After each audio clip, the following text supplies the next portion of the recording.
कोणाची, आमची तुमची सर्वांची, असे आज सर्वजण अधिकारवाणीने बोलतात. याबाबत राजकारणी नेहमी 2 पावले पुढेच असतात. पण ज्याचा खरा हक्क आहे असा कोळी समाज मात्र या राजकारणापासून नेहमीच 2 हात दूर राहिला. पूर्वी दलदलीचा प्रदेश म्हणून ज्या भूखंडावर कुणाचेही लक्ष गेले नव्हते, अशा या बेटावर शकपूर्व 2000च्या म्हणजे आत्ताच्या कालगणनेनुसार सुमारे 4000 वर्षापूर्वीपासून कोळ्यांचे वास्तव्य होते. ही कथा नाही, इतिहास आहे. या मुंबईत आलेल्या प्रत्येकाचे त्याने आपुलकीने स्वागत केले. पोटापाण्याच्या व्यवसायाव्यतिरिक्त त्याने कधीही कुणाशीही वाद घातले नाहीत. सर्वांना आपलेसे केले, बंधुभाव जागवला.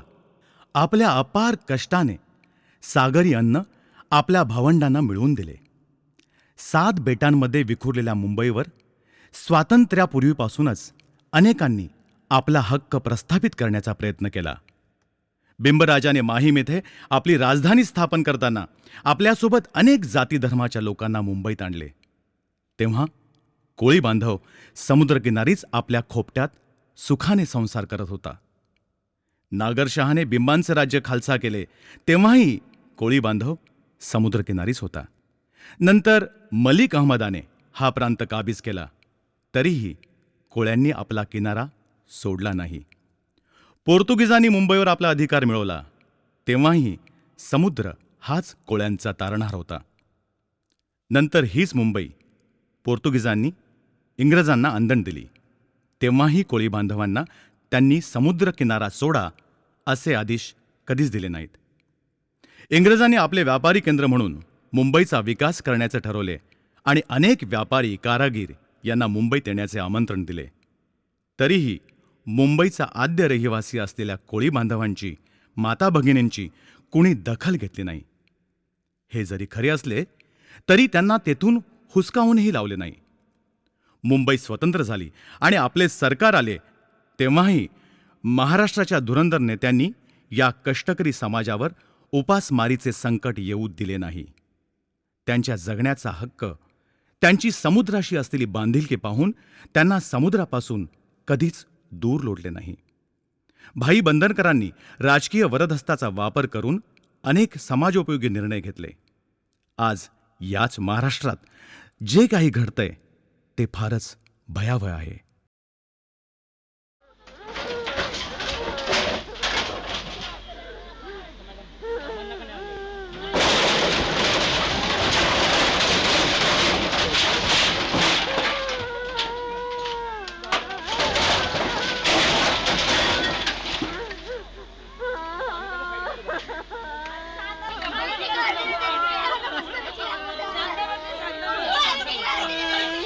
कष्टकरी कोळी समाजाला त्याच्या भोळेपणाचा फायदा उठवून मुंबईतूनच हद्दपार करण्याचे षडयंत्र रचले जात आहे आणि त्याला खतपाणी घालण्याचे काम आपलेच मायबाप सरकार करत आहे. बिल्डर लॉबी, सरकार, प्रशासकीय अधिकारी, महानगरपालिका, पोलीस यंत्रणा आणि त्यांना भरीस भर म्हणून स्थानिक गुंडांचाही या कामी सर्रास वापर केला जात आहे. महसूल खात्यात खोट्या तक्रारी दाखल करून न्यायालयाचीही दिशाभूल करण्याची कारस्थाने रचली जात आहेत. कोळीवाड्याबाबत काही वादग्रस्त निर्णय ऐकल्यानंतर समाजविघातक शक्तींनी एकत्र येऊन संगनमताने कोळ्यांना उद्ध्वस्त करण्याचा डाव रचला आहे. याची जाणीव होऊन कोळ्यांचा लोकशाहीवरील विश्वासही डळमळीत झाला आहे. याचे काही पुरावे जागृत कोळी बांधवांच्या हाती लागले आहेत. जुहू वर्सोवा विभागात समुद्रकिनारी भराव घालून अनेक बांधकामे 1992 ते 2005 या कालावधीत उभी राहिली. 26 जुलैच्या मुंबईत आलेल्या पुराची दखल घेऊन चितळे कमिटी नेमण्यात आली. समितीने त्यावर उपाय म्हणून ठिकठिकाणी पंपिंग स्टेशन उभारण्याची शिफारस केली. त्यानुसार मोरागाव येथे पंपिंग स्टेशन उभारण्यात आले. तेथे बंधारा बांधून भरतीचे पाणी शहरात शिरू नये म्हणून फ्लड गेटही उभारण्यात आला. त्याचा फायदा जुहू वर्सोवा येथील धनिक रहिवाशांना झाला. मात्र समुद्रकिनारी राहणाऱ्या कोळी समाजाच्या घरात भरतीचे पाणी शिरू लागले. पावसाळी पाण्याचा निचरा होण्यासाठी ही योजना आखली खरी, परंतु त्यावर देखरेख करण्यासाठी महानगरपालिकेच्या अधिकाऱ्यांना राहण्याची कायमची सोय केली गेली. आपल्या समाजात जागृती व्हावी, तसेच या अन्यायाविरुद्ध लढा देण्यास समाजातील सुशिक्षितांना प्रेरित करावे म्हणून काही सक्रिय कार्यकर्त्यांनी एकत्र येण्याचे ठरवले आहे. या कामी सर्वांचे सहकार्य अपेक्षित आहे असे या कार्यकर्त्यांचे म्हणणे आहे. इतर जातीत आपल्या समाजासाठी पक्षभेद विसरून कार्य करतात तशी एकजूट दुर्दैवाने कोळी समाजात दिसत नाही आणि याचाच फायदा सरकार आणि इतर घटक घेत असतात. हे कुठेतरी थांबलं पाहिजे. आपल्याला अडाणी म्हणून हिणवणाऱ्यांना आपली ताकद, आपला स्वाभिमान दाखवून देण्याची हीच वेळ आहे.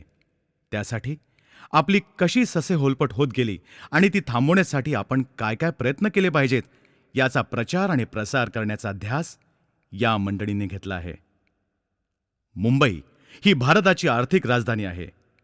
अनेक व्यवसायांपैकी एक अशा मासेमारी व्यवसायातून सरकारला बरेच उत्पन्न पूर्वी मिळत होते नव्हे. भारतीय अर्थकारणाचा तो महत्त्वाचा घटक होता. परंतु आजच्या औद्योगिकीकरणामुळे प्रदूषण वाढले. सिमेंटच्या जंगलांमुळे तिवरांची अर्थात मॅनग्रोव्ह वनस्पतींची सर्रास कत्तल होत असल्यामुळे माशांच्या पैदासीवरच परिणाम झाला आहे. मासे अंडी घालण्यासाठी याच तिवरांच्या जंगलांचा आसरा घेतात. खाडीकिनारी असलेले तिवरांचे रान माशांच्या पिल्लांचे संगोपन करते, इतर मोठ्या माशांपासून त्यांचे रक्षण करते.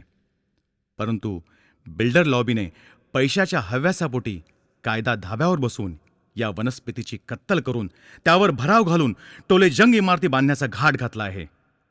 त्यामुळे मासेमारीचा धंदाच संकटात सापडला आहे. डिझेलचे वाढलेले भाव, खलाशांचा खर्च, माशांचे कमी उत्पादन आणि यावर कहर म्हणजे कुठलाही अभ्यास न करता परदेशी ट्रॉलरना दिलेले परवाने, यामुळे हवालदिल झालेला कोळी समाज आज संकटाच्या खाईत सापडला आहे. हा समाज कष्टकरी आहे अशी नाही, परंतु त्यांच्या धंद्याच्या आड येणाऱ्या गोष्टींना शासन पाठबळ देत असल्यामुळे हा धंदा संपूर्ण उद्ध्वस्त होण्याच्या मार्गावर आहे. ज्यांना शक्य झाले त्यांनी पोटापाण्याच्या व्यवसायापासून फारकत घेऊन शिक्षणाची कास धरली. आपण अडाणी आहोत हा न्यूनगंड सोडून अनेकांनी उद्योग व्यवसायात आपले बस्तान बसवले. आज अनेक क्षेत्रात कोळी बांधव आघाडीवर आहेत. शिक्षकी पेशापासून सनदी अधिकाऱ्यापर्यंत, स्वातंत्र्य सैनिकापासून सहकारी चळवळीपर्यंत, साहित्यिकापासून पत्रकारितेपर्यंत, शाहिरांपासून नाटककारांपर्यंत, चित्रकारांपासून मूर्तिकारांपर्यंत सर्व क्षेत्रात त्याने आपला ठसा उमटवला आहे. परंतु हे प्रमाण फक्त हाताच्या बोटावर मोजण्या इतके आहे.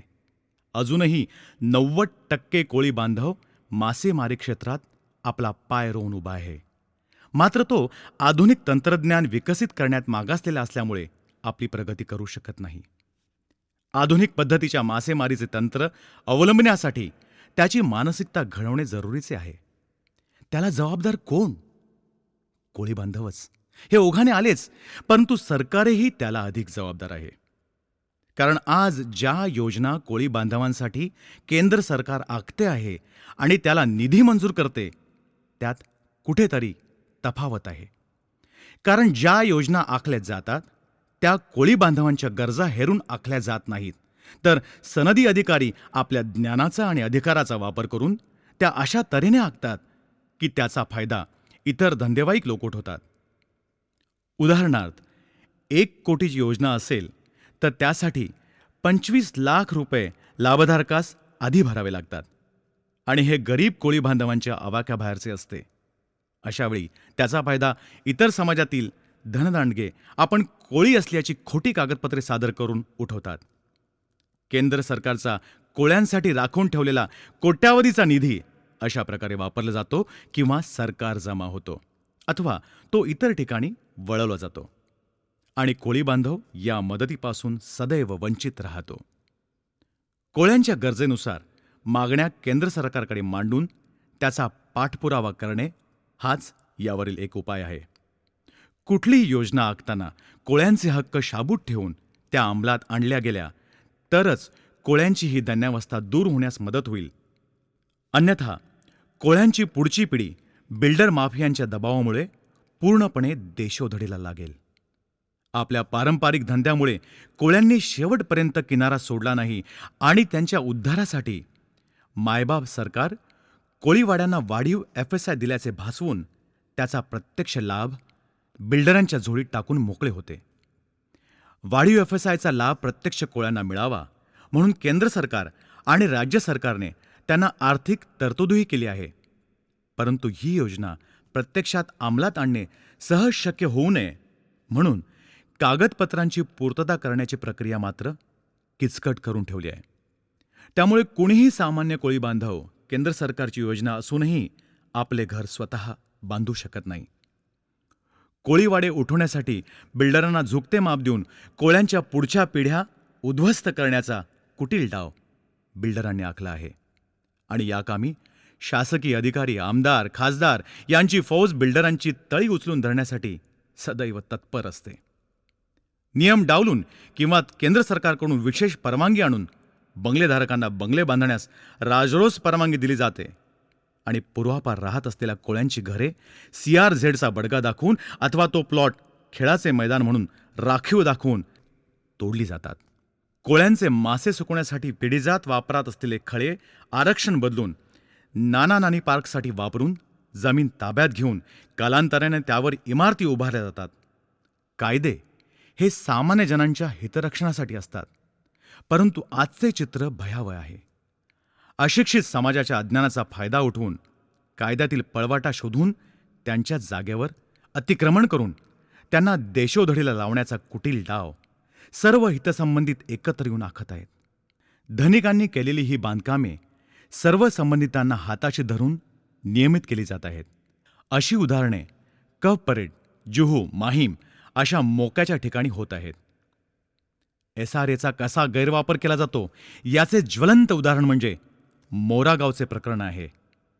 मासेमारांसाठी राखीव असलेल्या या भूखंडावर दक्षिण मुंबईतील उच्चभ्रू वस्तीतील 3 बिल्डरांना झोपडीधारक दाखवून त्यांना SRAची योजना राबवण्यासाठी सरकारी यंत्रणेने खुलेआम मदत केल्याचे कागदोपत्री पुरावे तेथील रहिवाशांजवळ आहेत. याविरुद्ध आवाज उठवल्यावर फक्त आवाज उठवणाऱ्यांची घरे तोडली. महसूल खात्याने ही कारवाई चुकीची ठरवली. तरीही त्यावर देखरेख करण्यासाठी शासनाने पगारी रखवालदार ठेवले. हेच रखवालदार परप्रांतीयांना खुलेआम अनधिकृत बांधकाम करण्यास मदत करतात. शासनाच्या दडपशाहीचे हे एक उदाहरण कोळ्यांना पुढील संकटाची चाहूल देणारे आहे. मोरागावचे आणखी एक उदाहरण म्हणजे ड्राईंग यार्डसाठी दिलेल्या जागेवर बांधकाम करण्यासाठी केंद्र शासनाने 37 लाखांचा निधी मंजूर केला आणि त्याच जागेवर स्थानिक बंगलेधारकांनी अतिक्रमण केले. त्याविरुद्ध कोळी बांधवांनी आंदोलन केले. ते आंदोलन दडपून टाकण्यात आले. तेव्हा आपला हक्क साबित करण्यासाठी त्यांनी कोर्टाचे दरवाजे ठोठावले. कोर्टाच्या आदेशानुसार ते अतिक्रमण सरकारी यंत्रणेमार्फत उधळून लावण्यात आले.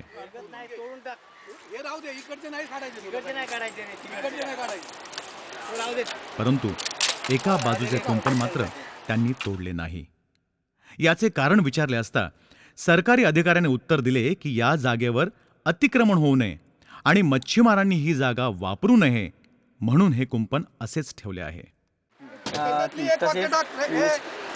समुद्राकडचे कंपाऊंड हे आपल्या पूर्वजांनी घातलेलं आहे. समुद्राच्या बाजूने जे अतिक्रमण होणे म्हणजे तारेचे कुंपण आहे ते तोडलेलं नाही, ते लिहि त्याच्यात. ठीक आहे तसे जागा मच्छीमारांसाठी राखीव, परंतु त्याचा उपभोग घेण्यास मात्र शासनाकडून प्रतिकार केला जातो. तो कुणाच्या भल्यासाठी हे न समजण्या इतका हा समाज आता मागासलेला राहिलेला नाही. ह्युमन राईट कमिशनला उत्तर देताना माननीय जिल्हाधिकाऱ्यांनी मात्र ते कुंपण तोडले असे नमूद केले. सरकारच्या दुटप्पीपणाचा हा इरसाल नमुना आहे. हे कुठेतरी थांबलं पाहिजे. शासनाने याची त्वरित दखल घेतली पाहिजे. शासनाच्या अनागोंदी कार्याचे आणखी एक उदाहरण मुंबईच्या प्लॅनिंग कमिशनने कोळी हाऊसिंगसाठी एक प्लॉट जुहू मोरागावजवळ आरक्षित केला आहे. हा प्लॉट मॅनग्रोव्ह वनस्पतीने व्यापलेला असून भर खाडीत आहे. कुठलेही बांधकाम करण्यास मज्जाव असलेला हा प्लॉट देऊन सरकारने कोळी जनतेच्या तोंडाला पाने पुसली आहेत. जुहू कोळीवाडा येथील परिस्थिती वेगळी नाही. तेथे परप्रांतीयांनी मॅनग्रोव्ह वनस्पतीची बेसुमार तोड करून जे अतिक्रमण केले आहे, त्यामुळे आज कोळीवाड्याचे नामकरण भैयावाडी असे झाले आहे.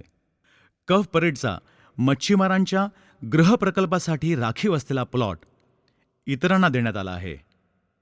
या अन्यायाला वाचा फोडण्यासाठी नॅशनल फिश वर्कर्स फोरमच्या झेंड्याखाली एकत्र येऊन मुंबईतील सर्व कोळीवाड्यांचे प्रश्न सोडवण्यासाठी एका अभ्यास गटाची स्थापना झाली आहे. या सर्व प्रश्नांच्या मुळाशी जाऊन त्याचा पूर्ण अभ्यास करून त्यावर योग्य तो उपाय शासनाला सुचवून कोळ्यांसाठी असलेल्या सर्व योजनांचा फायदा फक्त खऱ्या लाभार्थींनाच कसा मिळेल यावर लक्ष ठेवणार आहेत. इतर राज्यात कोणकोणत्या योजना आहेत, तशा योजना आपल्या राज्यात अंमलात आणता येतील का, तसेच मांडलेल्या योजनांच्या पूर्ततेसाठी पाठपुरावा करून कोळ्यांसाठी राखीव असलेला निधी कोळ्यांचा विकास साधण्यासाठीच खर्च होतो की नाही याची खबरदारीही घेणार आहेत. अन्यायाने भरडलेला कोळी बांधव आता नव्या जोमाने संघटित होत आहे. कोळी जागृत झाला आहे. पूर्वी आपल्या हक्कांसाठी लढणारा कोळी आज आपला लढाऊपणा हरून बसला आहे असा जर कोणाचा समज झाला असेल तर तो चुकीचा आहे. तो शांत आहे. याचे कारण म्हणजे तो आज देवभुळा बनला आहे. आपल्या गुरुच्या पथदर्शक शिकवणीचा आदर करून त्याला स्वतःचे हक्क ओरबाडून नव्हे तर आपुलकीने मिळवायचे आहेत. अजूनही त्यांचा प्रशासनावर पूर्ण विश्वास आहे आणि म्हणूनच एकदा विश्वासाने कोळी बांधव आपल्या मागण्या शासन दरबारी मांडित आहेत. त्याला याचना करणे जमत नाही. तो आपला हक्क मागतो. कोळी बांधवाच्या उद्धारासाठी शासनाचा मदतीचा हात मागतो. पालघरचे आमदार राजेंद्र गाबित यांच्या नेतृत्वाखाली महाराष्ट्र मच्छीमार कृती समितीचे अध्यक्ष रामभाऊ पाटील, नंदू पाटील आदींनी राज्याचे मत्स्यव्यवसाय मंत्री डॉक्टर नितीन राऊत यांची नुकतीच भेट घेतली. या समितीचे आद्य संस्थापक आणि माजी आमदार भाई बंदरकर यांच्या स्मृतिप्रित्यर्थ सामाजिक, शैक्षणिक, सांस्कृतिक कार्यक्रम राबवण्यासाठी मुंबईत माहीम येथे मध्यवर्ती ठिकाणी मच्छीमारांसाठी सांस्कृतिक भवन उभारण्याचे आश्वासन दिले. मत्स्य व्यवसाय खात्याचे आयुक्त श्रीयुत मेश्राम यांना याबाबत तात्काळ कार्यवाहीसाठी आदेशही दिले. ही सुरुवात आहे. अशाच अनेक कामांचा पाठपुरावा करण्यासाठी काही तळमळीचे कार्यकर्ते कामाला लागले आहेत. त्याला सर्व कोळी बांधवांची सक्रिय साथ मिळणे ही येणाऱ्या उज्ज्वल भविष्यकाळाची नांदी ठरणार आहे. स्वतःचा उद्धार स्वतःच करण्याचा संकल्प त्यांनी केला आहे आणि या आड येणाऱ्या त्या प्रत्येकाशी तो सांघिक शक्तीने लढणार आहे. यासाठी हे कोळी बांधव एकत्र आले तर नक्कीच यशस्वी होतील.